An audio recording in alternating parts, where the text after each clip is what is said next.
Очекувањето на ВМРО ДПМН е мнозинството граѓани во недела да останат дома во јавноста се толкува како отворен повик за бојкот на референдумот. Сомнежите дека официјалниот став е всушност параван за неизлегување на гласање ги засили партискиот подпредседател Александар Николовски со вчерашната изјава пред граѓаните на Центар и Сопиште, во која се повика на впечатоците од средбите на терен.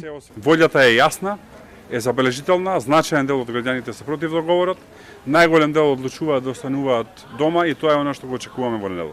Од партијата негира дека се работи за повик на бојкот. Се работи за класичен спин од страна на одредени медиуми, се работи за погрешна интерпретација. ВМРО ДПМН, како што знаете, го објави својот став кој што мина низ сите партиски структури и извршниот централниот комитет, а тоа е граѓаните да одлучат секој поединечно како ќе постапат на 30 септември на денот на гласањето, бидејќи се работи за наднационално прашање за кое што треба самите да одлучат.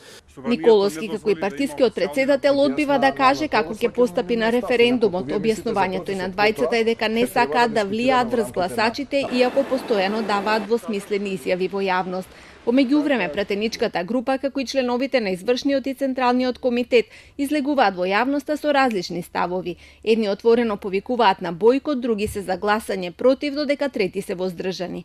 Од партијата секојдневно обвинуваат и дека СДСМ подготвуваат фалсификување на волјата на граѓаните и дека вршат притисоци врз администрацијата да гласа. Партискиот портпарол денеска обвини дека Министерството за финансии деновиве ќе објави проспекти за ново задолжување од над 30 милиони евра и дека парите ќе бидат искористени за масовен подкуп на гласачи.